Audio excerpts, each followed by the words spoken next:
I miss my friend. Son ami, Larry Graham, l'a perdu le 21 avril dernier.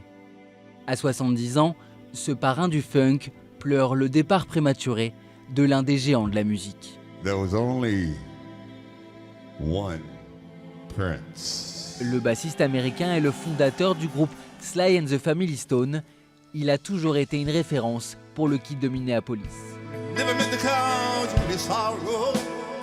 En 1996, il joue le même soir à Nashville aux États-Unis. Prince invite Larry Graham à l'un de ses fameux after-shows.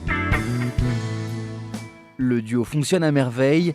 À la fin du concert, ils décident de partir ensemble en tournée.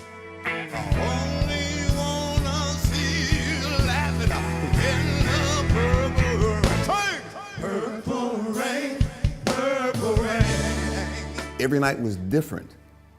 You know the structure of the song, and you might even have a set list. But even that could change. You may look and see what the next song is supposed to be, and it just change. And it was always that spontaneous thing, which it would keep you on your toes.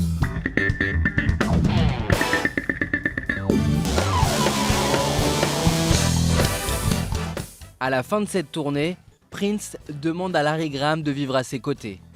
Le bassiste accepte et déménage à Minneapolis, à quelques pas de Paisley Park, lieu de résidence et de travail où le chanteur a été retrouvé mort à l'âge de 57 ans.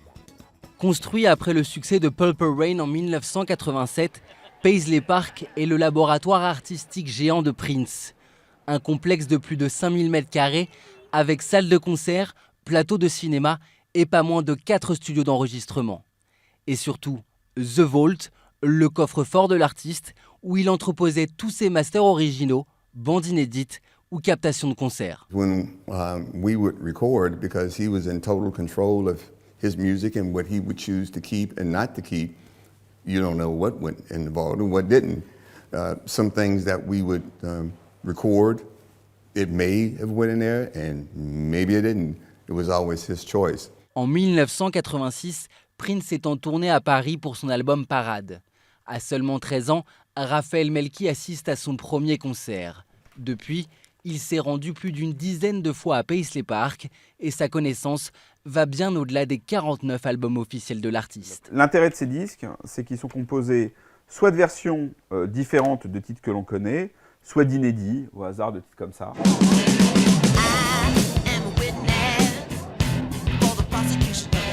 Ce morceau n'est jamais sorti sur aucun support physique.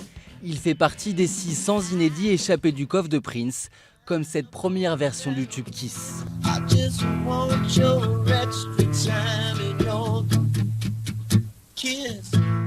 En 2002, Raphaël se rend à un festival organisé à Paisley Park.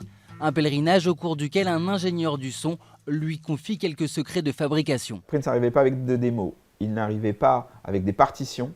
Il travaillait le rythme.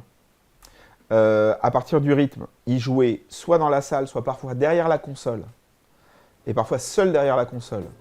La guitare, la basse, les claviers. Généralement, l'ingénieur intervenait pour mixer tout ça, pour que lui fasse les voix. Pour faire les voix, il mettait tout le monde dehors. Depuis 14 ans, DJ Spina organise Soul & Slam, une soirée itinérante qui confronte le répertoire de Prince à celui de Michael Jackson. 2 ans après la mort du King of Pop, Prince, en personne, se rend incognito à la célébration du DJ originaire de Brooklyn. The first thing he says to me is, in a real cool, mellow voice, he was like, "Why does it have to be verses?" And I looked at him and I just said, it's not to be taken literally, it's just a party, Pendant plus d'une décennie, Prince a sorti un album par an. Une production d'une telle richesse que sa maison de disques prend peur.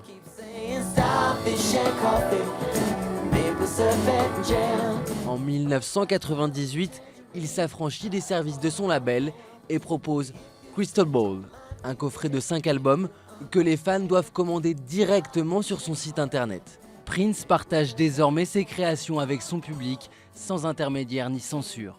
For him, it was really just about the output, the creativity, putting music out there and going directly to his fans. I mean, in a way, he's a trendsetter in that aspect, you know, developing the whole website and having fans come directly to you the way you do now with like an Instagram or a Facebook. He was ahead of the curve. En s'ouvrant au public, Paisley Park deviendra un musée à la gloire du Kid de Minneapolis. Son coffre devrait commencer à livrer ses secrets. Les spécialistes pensent qu'un album par an pourrait sortir sur les 20 prochaines années. Le règne de Prince est loin d'être terminé.